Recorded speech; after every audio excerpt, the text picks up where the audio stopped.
Hey, Afton, how are you? Doing good. Good, good. And I'm glad to talk to you again. I got to talk to you on Soul, so I'm excited to dive back in on 20 something. The thing that I liked the best about it was how universally appealing it is. Like this is something that everybody deals with. And I think you've had to have heard this before too. It's something that everybody deals with. And you talked about it, the imposter syndrome during the presentation. So I guess just are you now able to fully appreciate that you have directed a SparkShort and it's going to be coming out? Or do you still have a little bit of imposter syndrome going on that this is like kind of all not real and I shouldn't be doing all this? Well, I don't think the imposter syndrome is ever going to fully go away. I I think it's know. just a little monster you keep in your back pocket and like quiet down. It keeps you humble. But I think it's doing stuff like press is helping it to not feel like the weird thing I dreamt up during the pandemic, the last 18 months of like, did we make a short? I don't know. So getting a chance for it to finally get out into the world is like, okay, something happened. I didn't explode. I made a short and I was successful at it. So it's starting to sink in slowly. The other thing that you talked about during the presentation that I wanted to definitely dive in some more was about the music. So you mentioned even the song at the end credits, which is just absolutely fantastic. And you said it was ASTU?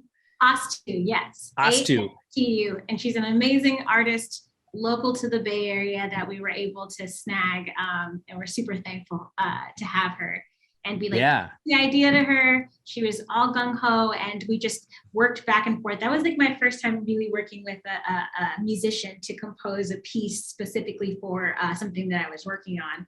And so she was able to capture so much of that like heart and excitement and sweeping into that beautiful number that is the end piece that we have.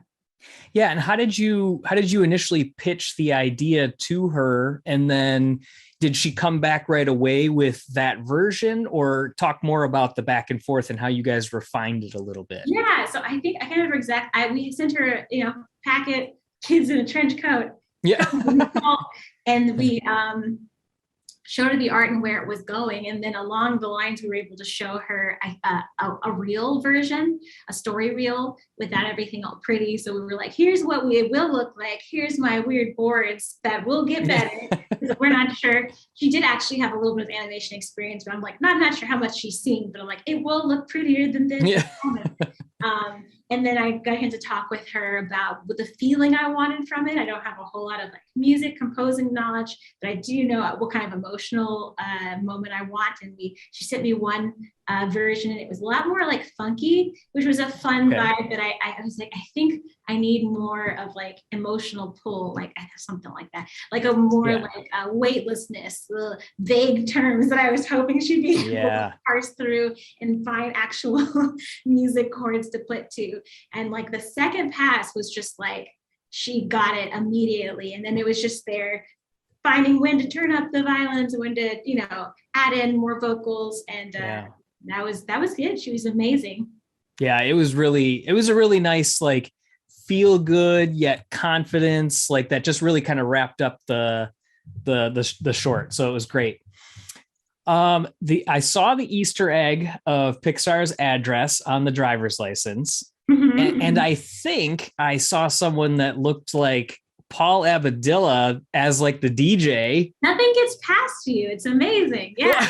So what other like little elements are hidden out there that we should be keeping an eye out for? So there's a nod to my struggle with IKEA furniture building.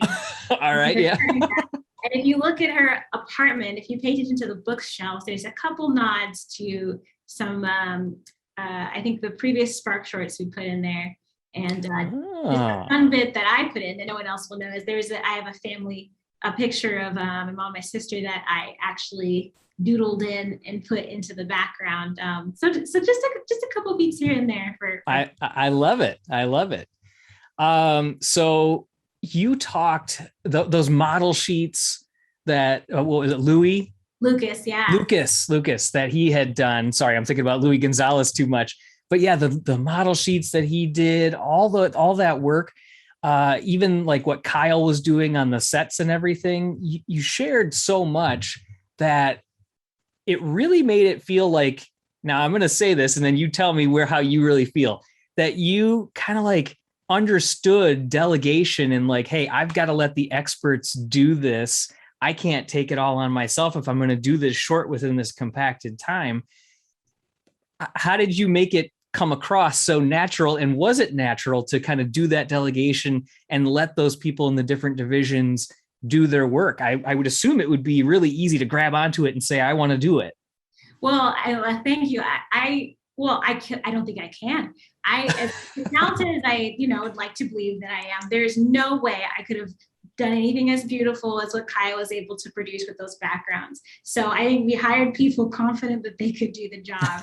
And with Kyle, I had worked with him on Soul. I did these beautiful images for the Great Before, Great Beyond, Yeah. Joe falling through and so I already knew his stuff, and I was like, here's what I'm interested in. Go and let me know when you're done, and just let him do what he's good at. And with Lucas Pacheco, he and I actually went to school together, and he was always irritatingly good at animation in a way that I couldn't be, and was trying so hard to. And it's kind of beautiful to me the way like we both grew into our own things. I go into story, he continued in animation, and now being on the other side and being like, now I can use you as like, to animate for me what I can't animate for myself.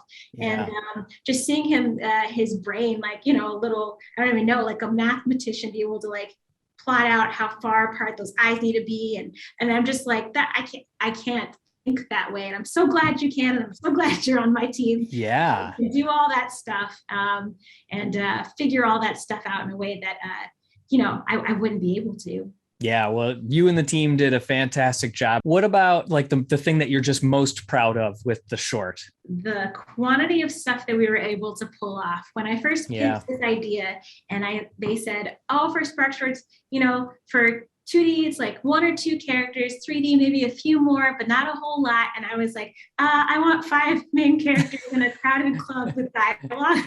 I was like, there's no way we're going to be able to do all of the above. And I think it just speaks to how amazing the team is, where they're like, we'll figure it out. We'll find a way. And it worked. Yeah. So I'm very thankful for that. Awesome. Well, thank you for a wonderful short. I can't wait for everybody to see it and for you to get all that extra feedback and love that's going to come your way. So thank you again. Have a great rest of your day, and can't wait for the world to see 20 something. Thank you. All right. Talk to you later. Bye-bye.